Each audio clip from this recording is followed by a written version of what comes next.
Namo tassa bhagavato arahato samma sambuddhassa. Namo tassa bhagavato arahato samma sambuddhassa.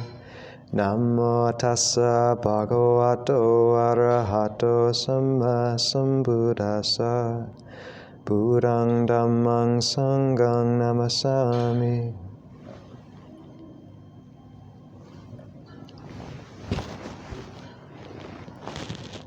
So, yesterday I saw someone reading a book called Emotional Intelligence, which I think many of you know of. And there's always been an interesting correspondence for me between what this path of practice cultivates in the heart, specifically the quality of samadhi, unification of mind, and a bright lucidity, a resilience, and the quality we talk about in Western psychology as emotional intelligence, or EQ. And this sense of well-being in Western circles is something I believe we only have a middling understanding of. I remember being so hungry as a layman to meet anyone who could embody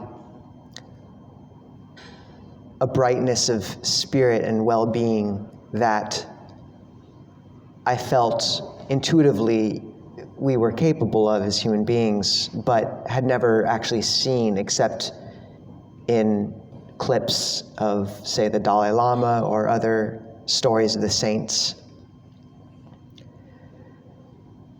And I was with Ajahn Amaro on a visit to a Buddhist university, Dharma Realm Buddhist University down in California a few years ago, which is where Ajahn Kovilo is.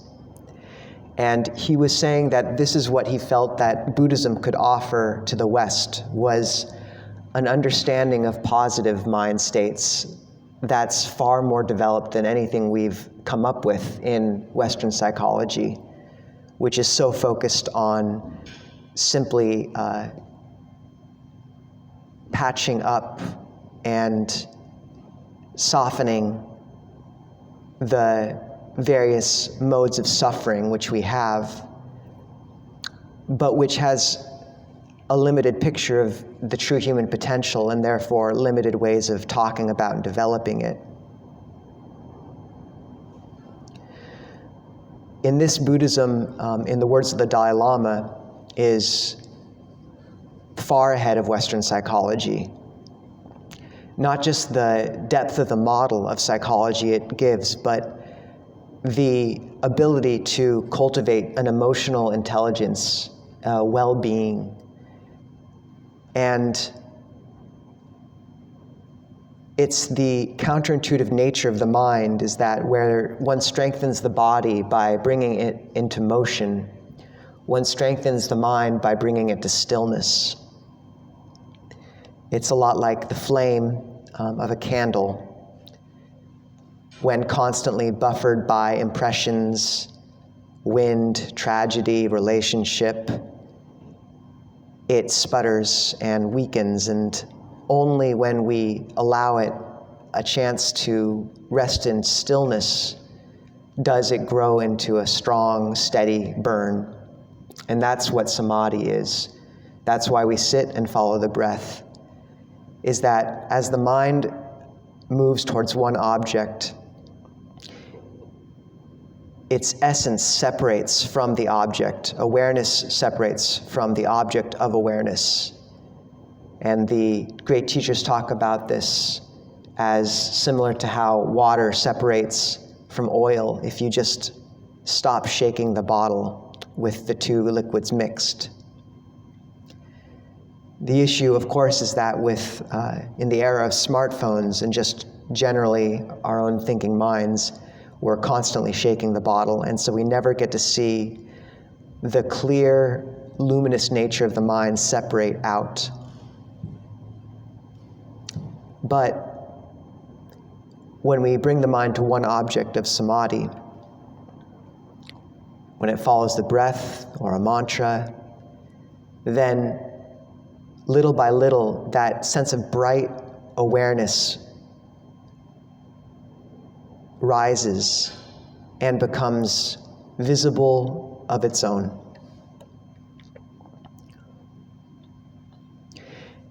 And I think when I was in Thailand, I got some picture of what this looks like in beings who've cultivated it to an amazing degree. Longpor Liam, the successor to Ajahn Chah and the current head of Wat Pah Pong in Thailand, I knew a monk who was his assistant. And Longpor Liam was famous for getting up at 3 a.m. or so when everyone gathers for chanting at Wat Pah Pong. And he would meditate and chant with everyone. And then he would receive guests and teach all morning, and then he would pour cement or do various chores or pick up trash around the monastery until evening, and then receive guests and teach some more, do the evening chanting. And then he had, I think, a team of 3 upataks, 3 assistants at the time, and they were all exhausted, so then he would pretend to go to bed. He didn't sleep in his kuti, his hut. He slept in a little umbrella tent underneath it to set a good example. So he'd sort of retire to his tent and let all of his assistants go to bed, and then he'd get up again, and people would just find him in the middle of the night fixing pipes over at Ajahn Chah's kuti or various things, and he'd never say a word about it. So this is the power of what samadhi can bring to the mind if it's developed well. That's quite a high standard. I think most of us could just do with a bit of sitting and a little less thinking, but it's good to know.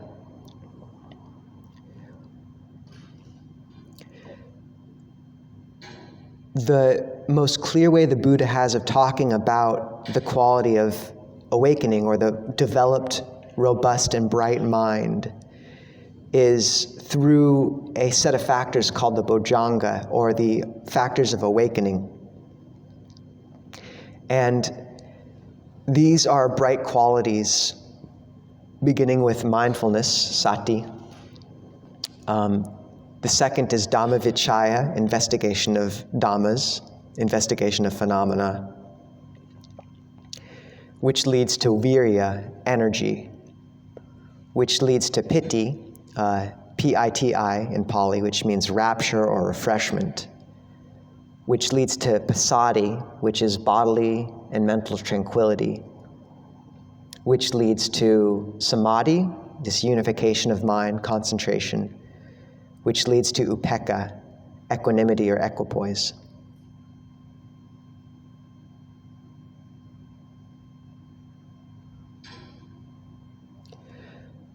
And these qualities are divided by the Buddha into energizing and tranquilizing qualities. So the qualities of energy, virya, is obviously energizing. The quality of piti, rapture, refreshment, is energizing. The quality of Dhammavichaya, or investigation of dhammas, is energizing. The qualities of tranquility, passaddhi, is tranquilizing or calming. The quality of upekkha, equanimity, is calming. The quality of samadhi is calming. And the Buddha says that when the mind is agitated, one should bring to mind the calming qualities. And when the mind is sluggish, then one brings to mind the energizing qualities. Just as if one is trying to create a steady flame in a fire, one decides whether to put wet or dry wood on that fire. And the seventh factor of awakening, mindfulness, he says, is always useful. So how this is conceptualized in one sutta called the Pariyaya Sutta in the Samyutta Nikaya is a set of seesaws. So at the center, the fulcrum, you have mindfulness, which is determining where the mind is at, and therefore which qualities one should be focusing on. Is the mind sluggish? And if so, how does one bring to mind the energizing qualities? Is the mind agitated? And if so, how does one bring to mind the calming? And then the Buddha speaks about the largest fulcrum, or the largest band of that seesaw, being the qualities of equanimity and Dhammavichaya. Equanimity and investigation of Dhammas. And that's the biggest because those two qualities apply to not just your internal world, but to the external world. So when one investigates Dhammas, one can do that, or investigates the world, phenomena, one can do that internally, and one can do that towards external phenomena. And similarly, when one has equanimity, one can have that towards the internal world or towards the external, both.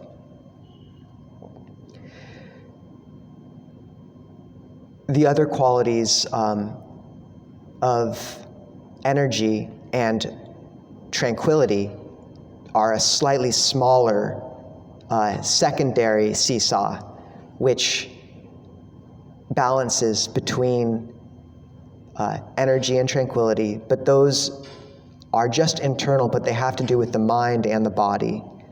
And then the third seesaw is that of piti, and which is rapture, and samadhi, concentration. And those are only mental, but they can be present with or without thought, with or without vitaka vichara in Pali. So that's a lot, it's complicated. But what we touched on last talk was the largest fulcrum of Dhammavichaya and Upekkha, of investigation of Dhammas and equanimity, and getting those into balance. I think this is worth touching on again here, because while it's important to balance those other two fulcrums of the factors of awakening, they're more subtle.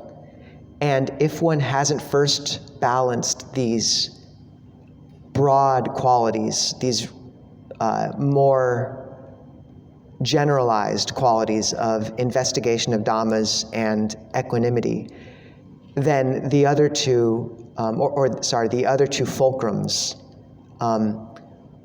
won't make a lot of difference, because one hasn't dealt with the most important and weighty of the balancing factors.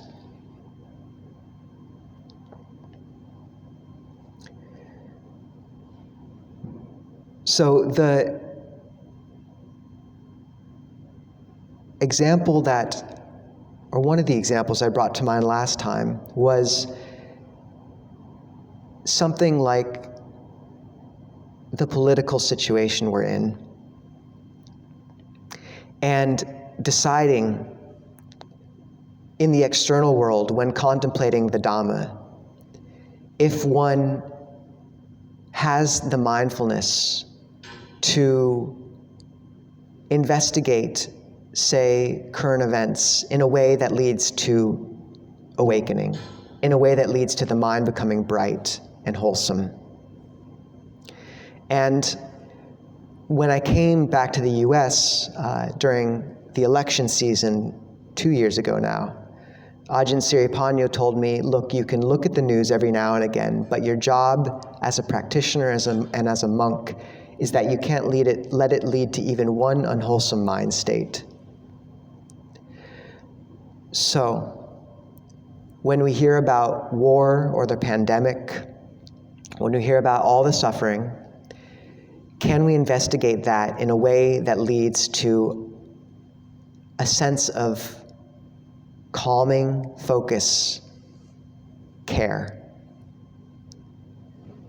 Can we bring to mind, say, in the current conflict in the world, which is on everyone's mind, can we bring to mind those who are suffering on both sides of that battlefield? Can we bring to mind the fact that this is why the world in and of itself is not a refuge, but that we have to look to something greater?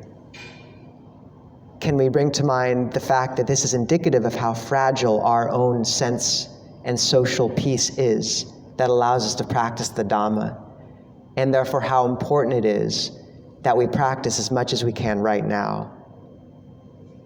There are countless ways of investigating each of these external events in a way that leads to wholesome mind states. And if we don't have the mindfulness for that, can we step back from the news into a sense of equanimity, into the calming factor, and just put down the iPhone or the news feed for a while? And I think it's safe to say that we could all probably lean a little more in that direction.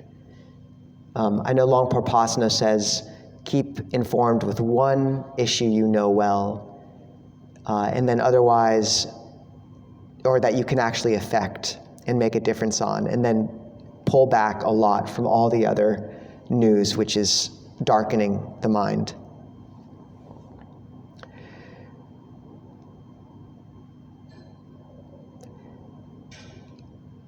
And then internally,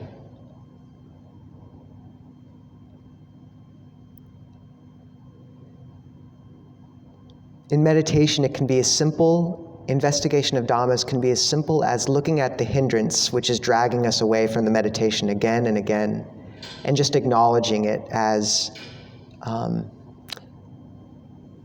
sensual desire, ill will, doubt, sloth, restlessness and remorse. Just naming it. It can be a bit deeper. One can investigate the Dhamma of a certain difficult mind state that keeps coming up and what it's originating from, how is it conditioned from one's childhood. But I spoke to someone recently around, this person was speaking about these deep difficulties in her life that just kept coming up. One of the patterns in relationship that won't let go and just continues to circle. And this person was asking how they were supposed to deal with this because it just kept coming up. And what came to mind for me is that it's true at the beginning of practice with those deep patterns of self-sabotage and pain. We can investigate them to an extent and gain insight. But there also comes a point where we've been through it before. We've investigated as much as we can investigate. We've gotten some measure of insight. And yet the pattern still comes up. The people we love still leave us, or we drive them away, or the anger still arises, or we still feel abandoned. And what do we do then? And I think this is the place where we step into equanimity. We don't have to investigate every time, because there's one sutta called Vapa, the Vapa Sutta, in the numerical discourses, where the Buddha says, one does not create any new karma, and one uses up old karma little by little. The wearing away is directly visible, immediate. And he also gives the analogy of a ship wrecked on the coast, and how over the seasons of winter and summer, its rigging and sails would just slowly fade and fray and disappear. And even so, the fetters in one who's practicing slowly fade and disappear.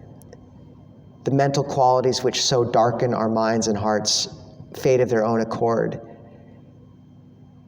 Because often we don't have the blaze of insight, and often there's no more use in investigating, and there's nothing else to be seen, and we sense that. So it's enough to know with some of the most difficult, deep-rooted patterns of suffering in our lives that it's enough to sometimes just let it come. And if you receive it and bear with it with mindfulness and care and a sense of equanimity, then it will exhaust itself little by little. And sometimes you just have to let the rigging dry up in the wind and the cold storms, and trust that just being with it with care is enough, and not feeding the pattern, not re-energizing it. So it's helpful to know in situations like that Dhammavichaya, investigation of Dhammas, isn't actually always the most helpful thing. Sometimes just seeing it with equanimity and knowing that your whole job as a practitioner is to keep your head down and not fall apart and just keep putting one foot in the front of the other is your whole duty and is the correct path. My first year coming back to the US, I came to Abhayagiri and was just so struck with doubt. I was pretty miserable for my first 3 years as a monk. I was in love with it, but you've cut off all these roots the heart has to happiness and love, which is the great danger of the Theravada tradition. The Buddha gave us very potent medicine, and the Theravadas preserved it well. But you have to find a spoonful of sugar. You can't just down the whole jar. And especially with the Thai forest teachings, which are so focused on renunciation, if we don't balance those with care, love, and warmth, it can be like mixing acid with acid. And my heart was pretty dry at that time. So there was a period where my job was just to walk meditation, to try to keep myself together, and that was all I could do, and it was enough. And then later on, I started piecing myself back together. I started writing poetry, memorizing the suttas, chanting, doing all these brightening qualities in practice, which is another point to look to when we're looking to this balance between energizing and tranquilizing, brightening and calming. Is sitting alone in your room more what you need to be doing right now in practice? Or maybe what you need to balance out that sitting, that formal practice, is to be memorizing some suttas. The Dhammacakkappavattana Sutta, the first turning of the wheel of Dhamma, is a great sutta to memorize. Bhikkhu Bodhi has said it's the most profound words ever uttered by humanity.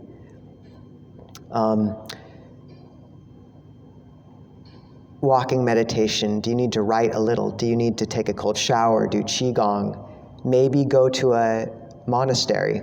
Abhayagiri just finished their winter retreat, I believe today or yesterday, which means you can email them and they'll take you in and let you stay for as long as you want, as long as you seem fairly okay and not too wild. But you can email them now. So what do you need to bring to your practice to brighten it? And then in formal meditation, it's useful to look to this quality of Dhammavichaya, investigation of Dhammas and equanimity,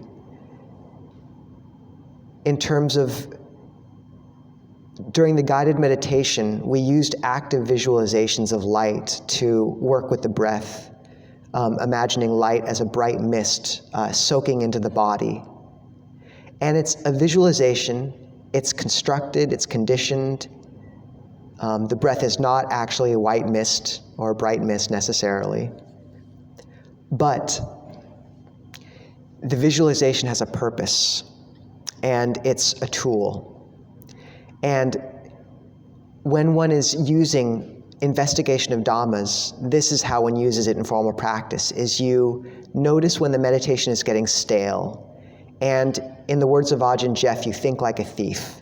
You realize that the defilements will try to block your main meditation object quickly, which is why a simple mantra practice or a simplistic focus on the breath sometimes just won't work, because the defilements figure out how to block it. And so can you figure out a visualization that will help make things interesting again? Can you realize that the meditation is dry, so you need to bring in a sense of metta. Can you, with metta, think of the right phrase to bring to mind, or the right image, say imagining the person you're trying to spread loving kindness to as a child and holding their hand, or on their deathbed and holding their hand. Or is the mind ready to just center? And this is important to take note of as well. Maybe imagining the breath as this white mist breathing or soaking into the whole body feels very forced, and can you just let the mind gravitate to that one point where it feels the breath most prominently, such as the tip of the nose or the diaphragm, and just track very carefully, steadily, subtly. That's equanimity. Can you put down the thought when it's time?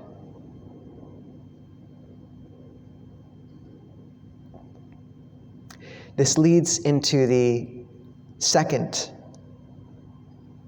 of the the second fulcrum, the second seesaw in these energizing factors and tranquilizing factors of energy, virya, and passaddhi, which is bodily and mental tranquility.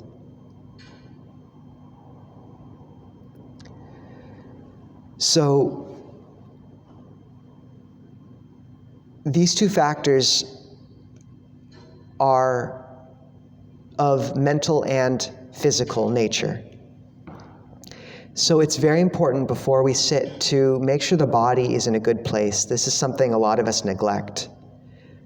And whether that means walking meditation for a time before you sit, whether it means taking a cold shower, which I recommend a lot, does it mean doing a bit of qigong, going for a jog,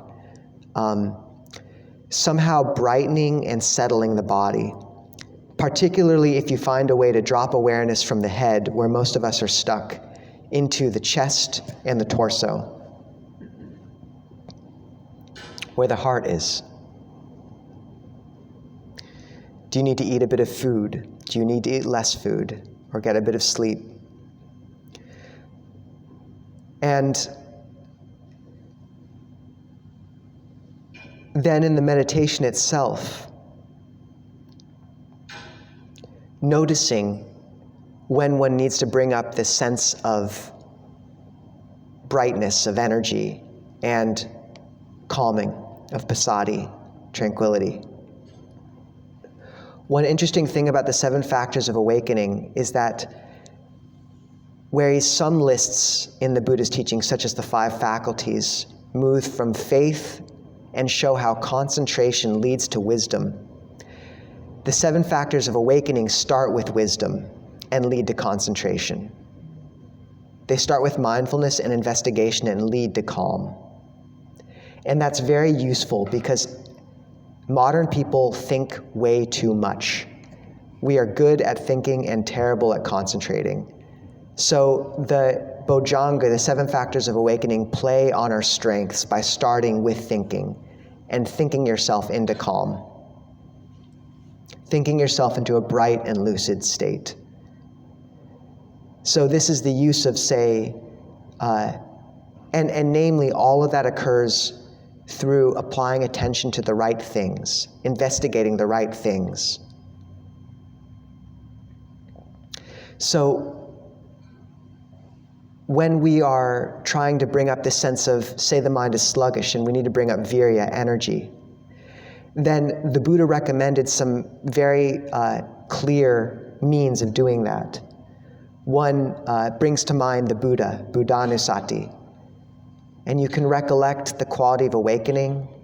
You can recollect the Buddha as you think of this being 2,500 years ago who abandoned everything and gave himself completely to the practice, living in the forest, starving himself until he was nearly dead, and then gently, carefully awakening under the Bodhi tree and spending the next 45 years of his life teaching without cease to everyone, who established a monastic order for women, which was unheard of, who fought back against the caste system and acknowledged that all beings were capable of enlightenment, who taught to lepers and kings, and who left us with a body of teachings 12 times the length of the Bible, 22,000 pages, not of various tales of how the world came into being, but of mostly very clear, restrained instructions on how to train the mind. What a gift. And it's lasted 2.5 millennia. Or does one need to bring to mind the recollection of people one has met in one's life who embody this quality of awakening, the Sangha, Sanghanusati? And this is the use of going to places like Abhayagiri. You'll meet people like Longpo Pasano, of watching YouTube videos of Aya Chittananda, Aya Santusika, these amazing beings, and seeing what people are capable of and bringing them to mind. People often think that we renounce a lot as monastics, but Ajahn Amaro has said famously that monastics are the true hedonists. And I think that's good, because I found when I ordained, I didn't give up love, because I found the thing I felt when I met people like Ajahn Pasano, like Ajahn Anan, when I saw videos of Ajahn Chah, I felt like I felt when I was in love, but it was a lot less painful, and I was a lot less awkward. But you fall in love with these people, and it's a spiritual love, and it's the most ennobling part of, you realize what we're capable of. So bringing them to mind, that can be a whole meditation. It's an active meditation. It's using Dhammavichaya, investigation of Dhammas, to increase the sense of virya, strength, of energy, to brighten the mind. And sometimes, this is the carrot, if you will, the quality of awakening. Sometimes you need to brighten the mind, though, through a sense of the stick, which is the danger. What does life look like if you don't cultivate? What is your life 10 years from now if you don't give yourself to this practice? And we all have examples in our life of what that looks like. Recollection of death is a powerful tool for this. When people would come to Ajahn Anan, my teacher, asking if, not knowing how much they should give themselves to the practice or ordination, he would tell them, what you need to do is recollect death every day. Just, you do not know how long you have. It could just be until the end of this breath. And what a gift that you have the chance to practice Dhamma now. And how terrible that we waste it thinking about the Netflix we watched last month. I don't have Netflix, I'm not allowed to watch it, but assuming things here. Or in how the argument we got in with the spouse. For 3 years of his beginning monastic life, my teacher Ajahn Anan, his entire meditation object was recollection of death, because it's a way of staying very in the present moment, just saying, I will die, I have this long. It just snaps you right into focus. And it's one of the things that's kept me in robes and made me ordain, is when you see in those moments clearly what you want your life to be, then you plant a flag there. And that's also the use of adhitthana, determination. It's a quality we use in Buddhism a lot, where you determine from those points of clarity the trajectory of your life, because that's where you want to steer from. So when you see clearly, I remember when I heard in high school, I think freshman year of college, I was meditating about 45 minutes a day. And my friend who was at Whitman told me he'd met a guy who was meditating about an hour and a half a day. And something in me knew that I needed to do that I wanted that. And so I just made the determination, like, that's what I'm going to do. 45 minutes in the morning, 45 minutes in the evening, every day. I miss some days. We all do. But the point is, from that point of strength and clarity, you make the determination and you steer from there. Adhitthana is a useful tool in terms of using the sword of wisdom to cut a clear path. And I've mentioned before that if one wants to write a check to the rival political party and give that to a friend, and then if you break your adhitthana, you tell the friend to mail the check, that's a useful tool.